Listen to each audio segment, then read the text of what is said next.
The Mauryans, the Empire, the Mauryan Era.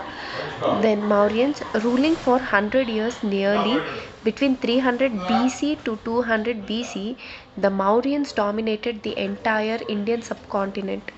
Mostly when Ashoka ruled, it was complete India and even the northwestern parts till Afghanistan. So they had ruled nearly for 100 years in India from 300 BC to 200 BC, dominating the entire Indian subcontinent. The Magadha is a kingdom and Maurya was the dynasty. Magadha was the kingdom and kingdom ki dynasty ki difference enti? A kingdom is a nation that has a king or emperor as the symbolic or the actual head of the state. King or the emperor is the symbolic head of the state, or it can be a period of history binding together several periods or dynasties. A dynasty refers to a period of the time where country is under the same government or rule or the same bloodline. The dynasty refers to a period where the country is under the same government. A kingdom is it is under a king or emperor or a leader as a symbolic or actual head of the state.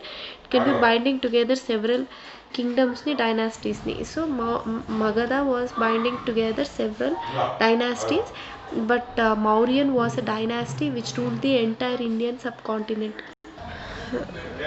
So the Mauryan Empire extended till in the north it extended till the Himalayan region. In the south it extended till the Kaveri river near Karnataka, Tamil Nadu Kaveri river. South Kaveri river, north Himalayan region, west it was Afghanistan and east it was Bangladesh. Bangladesh, Afghanistan, Himalayas and Kaveri river. Then rise of Magadha. The last of the Nanda rulers, Dhanananda, was highly unpopular. He was unpopular due to his oppressive tax regime. Enduku Dhanananda became unpopular because of his oppressive tax regime. Okay, also poet Alexander's also post Alexander's invasion of northwestern India, the region had faced a lot of unrest from foreign powers. So after Alexander's invasion, the whole of northwestern India faced a lot of unrest from the foreign powers. So they were ruled by the Indo-Greek rulers. Northwest was ruled by Indo-Greek rulers. Then Chandragupta, with the help of an intelligent and politically astute Brahmin, Kautilya, he usurped the throne by defeating Dhanananda in 321 BC. Chandragupta, with the help of an intellect and politically astute Brahmin Kautilya, he usurped the throne by defeating Dhanananda in 321 BC.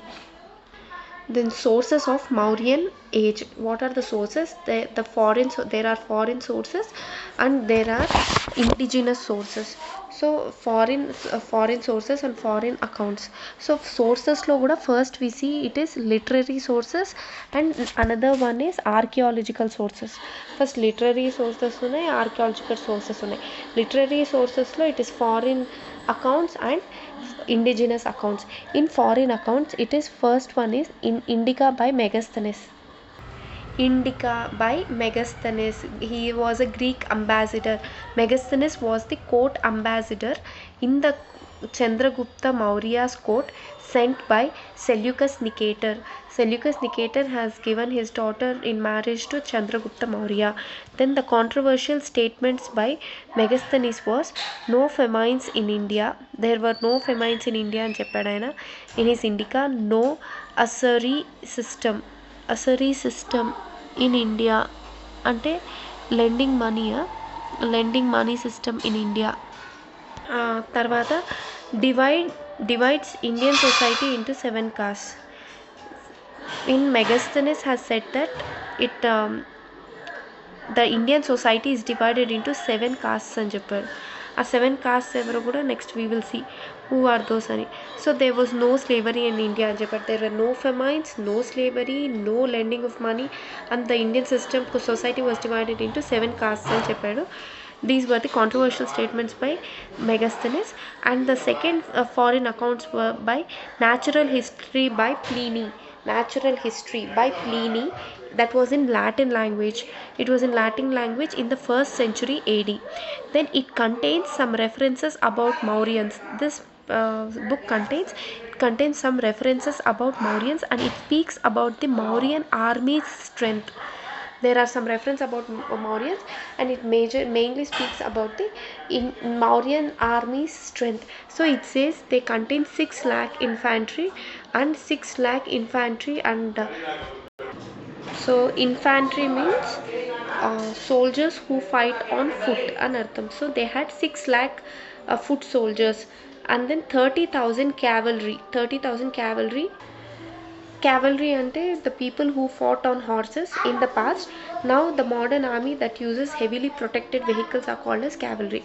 So 30,000 cavalry who fight on horses, and 90,000 elephants, and 9,000 elephants and 8,000 chariots. So this was the strength of Mauryan army and చెప్పి Natural History by Pliny, which was written in Latin around 1st century AD, it had said. And the third one was Sri Lankan Buddhist texts in Pali. There were the Sri Lankan Buddhist texts in Pali were Mahavamsha, Deepavamsha, Kulavamsha and Vasata Pakasini. Vamsata Pakasini.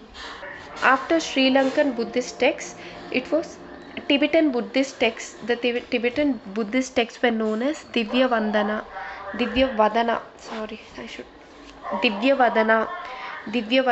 It gives information on Ashoka.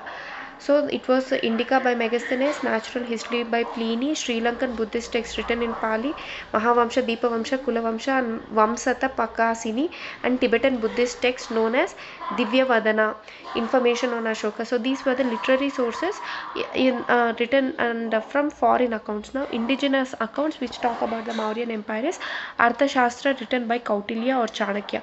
Arthashastra written by Chanakya, or his name was Chanakya or Vishnugupta. Kautilya, Chanakya and Vishnugupta.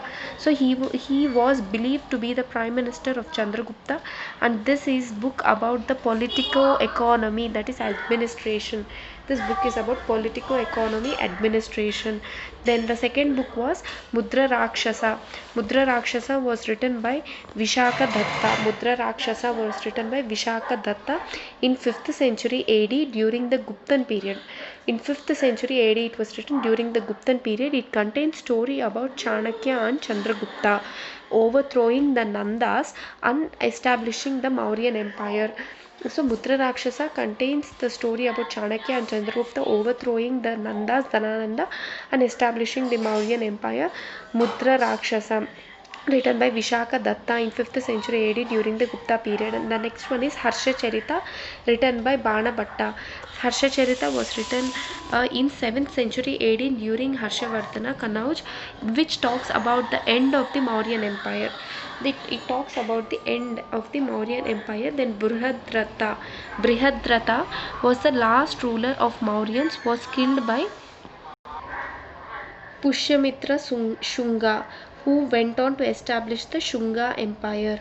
So Brihadrata, the last ruler of Maurya, was killed by Pushyamitra Shunga, who went on to establish the Shunga Empire and చెప్పి it was written in Harsha Charita by Bana Bhatta in 7th century AD during Harshavardhana. Then the other book was Rajatarangini was written by Kalhana. It is the first book in India written on historical writing. It is the first book in India. Rajatarangini means genealogy of the kings and artham. So history గురించి ఒక dynasty తర్వాత ఇంకే dynasty వచ్చిందనే జీనాలజీలో రాసిన first book ఇది Rajatarangini by Kalhana. Then he is considered to be the first historian. Kalhana is considered to be the first historian because he had written a book on the history, and he lived around 12th century AD, recording Kashmir history, and 12th century AD recording the Kashmir history. Another mention is in Mudra Rakshasa. Vishaka Datta mentions Chandragupta Maurya as mentions it is Chandragupta Maurya is Kulahina or Vrichala. He mentions Chandragupta Maurya is in Kulahina or Vrishala అని చెప్పి Mudra రాక్షసాలో విశాఖదత్త has mentioned. So then coming to Rajatarangini, we had mentioned that Kalhana is the first considered the first historian because he had written the historical writing, and it is the first book in India, and he lived around 1200 BC AD and recording the Kashmir history. And he also says that Srinagar city is built by Ashoka, and he also mentioned some Puranas. Srinagar city అనేది ఎవరి ద్వారా build అని చెప్పి రాజతరంగిణిలో first historian చెప్పారు. He said Kalhana said, and he says Srinagar city was built by Ashoka. And Kalhana also he talks about the Kashmiri history. He's about the book he wrote about Kashmiri history contains story about various Kashmiri rulers. It contains stories about various Kashmiri rulers, and he discussed Mauryans as they ruled Kashmir too. Kalhana says Srinagar city was built by Ashoka in Rajatarangini. Kalhana says Srinagar city was built by Ashoka in Rajatarangini. How Mauryans had ruled the Kashmir too, and different Kashmiri rulers ఎవరెవరైతే ఉన్నారో వాళ్ళ గురించి కూడా బుక్లో specify చేశారు. Then comes to the archaeological sources. In archaeological sources there are two, that is numismatics and epigraphical sources. So first we will see about the epigraphical sources. The Ashoka's inscriptions are called as edicts. Ashoka's inscriptions are called as edicts, Ashokan edicts antaru, which were 181 in number. The Ashokan edicts are 181 in number. The inscriptions generally are categorized into two types. Inscriptions are categorized. ఇప్పుడు inscriptionsని Ashokan inscriptions edicts అంటామన్నారు. And though the inscriptions are usually categorized into two types, that is prashasti or dhanashastra. ప్రశస్తి అంటే పొగడ్డం లాగా అనమాట, ఎవరో ఒకరు ఆ కింగ్ని పొగుడుతూ రాసినట్టు prashasti. And Dharmashastra, Prashasti deals with inscriptions glorifying the kings. Prashasti deals with the inscriptions which glorifying the kings.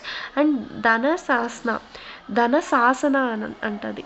Okay, ధన శాసన అంటే donations by the kings to various activities. ధన శాసన, donations by the kings to various, ధన కాదు దాన శాసన ఉండొచ్చు అనుకుంటున్నాను.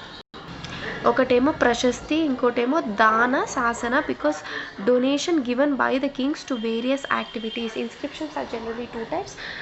One is prashasti and the second one is dana sasana, donations given by kings to various activities. Example, land given to Brahmins, Brahma daya.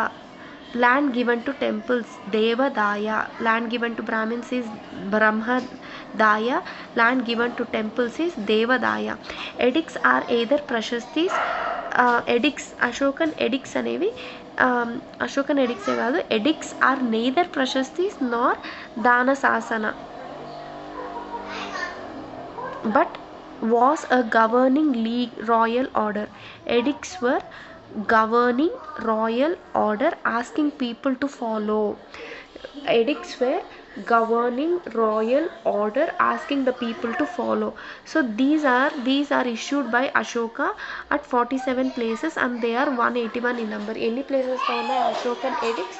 They are in 47 places and they are 181 edicts in number. Note, which is weak source for Mauryan study. The numismatics are the weak source for Mauryan study. The numismatic is a weak source because they were punch marked coins which giving very less information. The punch marked coins were also present in the pre-Mauryan era, so they were punch marked coins giving very less information. Then Ashokan inscriptions were the first inscriptions in India which were understood. The Ashokan inscriptions were the first inscriptions in India which were understood. Ashoka used the Prakrit language in two scripts.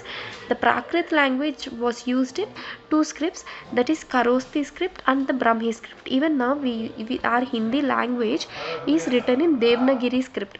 Our language is Hindi, the script is Devanagari. In the same way, the language is Prakrit for Ashoka.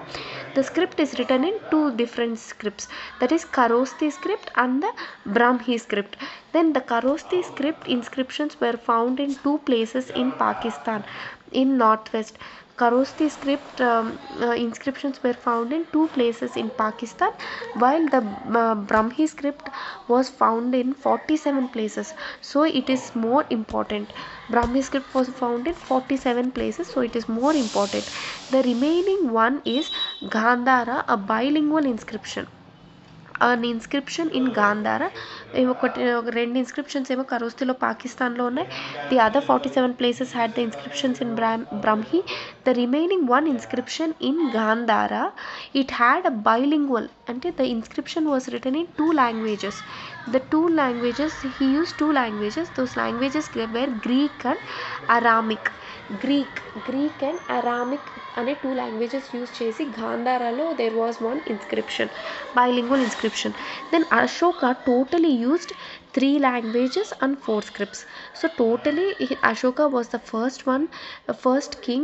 First inscriptions in Ashoka were the inscriptions, or the Ashokan inscriptions were the first inscriptions in India that were understood. Okay, so Ashoka totally used 3 languages and 4 scripts. That is, Aramic and Kharosthi is written in from right to left, అంటే back Arabic లాగా Aramaic and Kharosthi scripts are written in from right to left, and Brahmi and Greek scripts are written in left to right. Okay, so Ashoka used only Brahmi script all over India. So 47 ప్లేసెస్లో ఉన్న inscriptions మీద బ్రహ్మి స్క్రిప్ట్సే ఉన్నాయి. So he used Brahmi script all over India, and this Brahmi script was deciphered by James Princip in 1837. This Brahmi script was deciphered by James Princip in 1837. Of the 47 places, Ashoka's name is mentioned in only 4 places. The rest, Ashoka's name is out of the 47 places of his inscriptions, only in 4 places his names have been mentioned, and the rest being his titles mentioned. So what are the titles of Ashoka? They are Devanampriya, and Piyadasi and Lajo Magada. So Devanampriya, Piyadasi and Lajo Magada. Then inscriptions were found also in Musky. Inscriptions were found at Musky, Nittur, Udegolam, and these were in Karnataka, and Gujjara in Madhya Pradesh with his original name. So the 4 places where his original name was used were in the 4 places చెప్పాము, that is Musky, Nittur and Udegolam. Musky, Nittur, Udegolam in Karnataka and Gujjara in Madhya Pradesh. ఈ 4 ప్లేసెస్లోనే his original name was used. In the rest of the places his titles, Ashokan titles, were used. Musky, Nittur, Udegolam and Gujjara in Madhya Pradesh. The Ashokan inscriptions have been divided into 3 groups again. The Ashokan inscriptions has been divided into 3 groups, that is rock edicts, then pillar edicts and cave edicts. Edicts ante emani cheppamo, they are a governing royal order asking the people to follow. Otherwise the inscriptions, all the Ashokan inscriptions are called as edicts, and dan kosam otherwise inscriptions are of 2 types, prashasti and dana sasana. Then so the Ashokan inscriptions are rock inscriptions, rock paina rasina inscriptions, otherwise the pillar gatti pillar edicts, and caves lo rasina cave edicts anamata. There is a correction. Major Rock Edict 13 says that is not Gandhara inscription, that is Kandahar inscription. Kandahar inscription contains both Greek and Aramic languages. Kandahar inscriptions contain both Greek and Aramic languages. It's not Gandhara. Kandahar, Afghanistan. So the Ashokan edicts were on rocks and pillars, and some were on caves. All the pillar edicts are carved out of Chunar hills, that is Chunar sandstone. They are carved out of Chunar hills or Chunar sandstone, and from there they were dispatched to different places. From there they were dispatched to different places.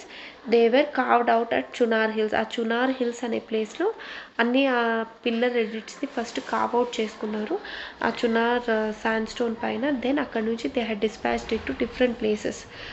The objective of this pillar edits were, the main objective was to propagate the Buddhist ideology and the court orders in the entire Mauryan Empire. To propagate the Buddhist ideology and the court orders, Ashokan court orders, to the entire Mauryan Empire. So that was the major objective of this pillar edits. Then the language, while most of the Ashokan pillar edits were in Pali and Prakrit language, few were written in Greek and Aramaic language also. Most of the pillar edits were in Pali and Prakrit language, while few were written in Greek and Aramaic language also. Then the inscriptions are mostly written in Prakrit language and Brahmi script. The inscriptions ఇందాక చూసాం Brahmi script was used in 47 places and Kharosthi was used in only 2 places. The inscriptions are mostly written in Prakrit language and the Brahmi script. In the northwestern region they were written in Prakrit language and Kharosthi script and Aramic script in the northwestern region. In Afghanistan they were written in Aramic script and Greek language. In Afghanistan they were written in Greek language and Aramic script in Afghanistan. At Shahbaz Garhi and Mauryan Era, the script was Kharosthi. ఇందాక చెప్పాం కదా పాకిస్తాన్లో 2 ప్లేసెస్లో they had used Kharosthi script ani. So those 2 places were Shahbaz Garhi and Mauryan Era. The script was written in Kharosthi and the inscription, the Kandahar edicts were found in bilingual. Kandahar were bilingual. So the major rock, then comes the some of the architecture of the pillars. Mauryan pillars mainly comprised of 4 parts. That is shaft. A long shaft formed the base and was made up of a single piece of stone or monoliths. These are all were monoliths and all the pillars were carved out of a single stone. Then after the shaft, the capital. On the top of the shaft lay the capital, which was either a lotus or bell shaped. Then after that it was an abacus. Above the capital there was a circular or rectangular base known as abacus. Then the central figure. All the central figures, usually animals like bull, lion, elephant, etc., are vigorous and are carved standing on a square or that circular abacus. So first one is shaft. On that it is the capital. On capital it is a lotus or a bell shape. Then above capital it is the abacus, which is a circle or rectangular base.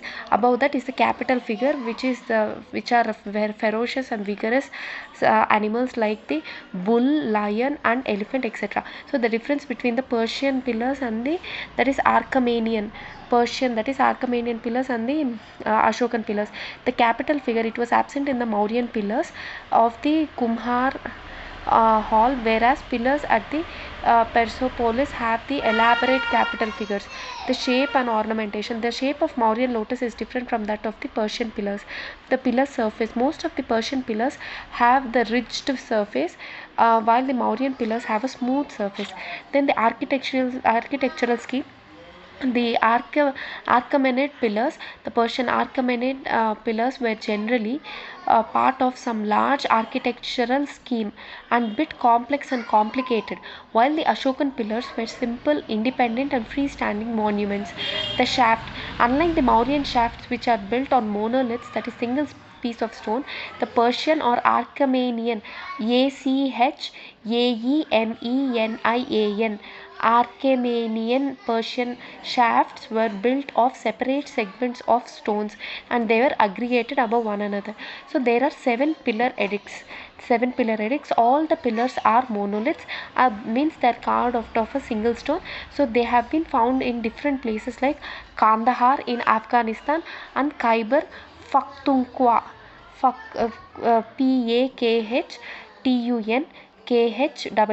Pakhtunkhwa, Khyber Pakhtunkhwa in Pakistan, Kandahar in Afghanistan, then Delhi, Vaishali where Mahavira was born, and Delhi, Champaran and Vaishali in Bihar, Sarnath and Allahabad in Uttar Pradesh, Amravati in Andhra Pradesh, and Sanchi in Madhya Pradesh. So in all these places the seven pillar edicts were found. Then pillar edict 1, the Ashoka's principle of protection to the people. Pillar edict 1 is Ashoka's principle to protection of the people. Pillar edict 2 defines the Dhamma as the minimum of sins and many virtues: compassion, liberality, truthfulness, and purity. It defines the Dhamma. Pillar edict 3 abolishes the sins of harshness, cruelty, anger, and pride. Then pillar edict 4 deals with duties of the Rajakas. Pillar edict 5 list of animals and birds which should not be killed on some days, and another list of animals which should not be killed at all. Then pillar edict 6 was Dhamma's policy. Then pillar edict 7 works done by Ashoka for Dhamma policy. So what were the pillar edicts? Protection to the people, definition of Dhamma as minimum of sins, and abolition of the sins of harshness, and then deals with the duties of Rakshasa, list of animals and birds that shouldn't be killed, and the Dhamma's policy, and the works done by Ashoka for the Dharma policy. Then minor pillar inscriptions were Rumindai pillar inscription, which specifies Ashoka's visit to the birthplace of Buddha, that is Lumbini, and exemption of them from the tax, that is 1/8 in their 1/8 of the bhaga was reduced, and even the Bali was exempted, and they fixed the bhaga. They fixed the tax at 1/8 of the Nigali pillar inscription. Fixed the bhaga at 1/8, and there is also they erected a pillar there in Rumindai, and there is also a mention of the stupa of Buddha Konakamana అనే స్తూప గురించి mention ఉంది ఆ రుమిందా inscription పైన. బుద్ధ కోనకమన స్తూప ఒకటి ఉంది, and Ashoka has visited that stupa. Buddha Konakamana అనే స్తూపాన్ని visit చేశాడు అని ఉంది రుమిందా పిల్లర్ ఇన్స్క్రిప్షన్ పైన. That was a minor pillar inscription. And Nigali Sagar pillar inscription in Nepal. There was also a Nigali Sagar pillar inscription in Nepal. It mentions that Ashoka increased the height of the stupa of Buddha Konakamana to its double the size. Okay. Sorry. So Ruminda inscription, it only consists of that Ashoka has visited Lumbini, and he has reduced he has fixed the bhaga to 1/8, and he has exempted the Bali. And second inscription is Nigali Sagar pillar inscription, again in Nepal. It mentions that Ashoka has increased the height of the stupa of Buddha Konakamana to its double the size. He has increased the size to its double the size.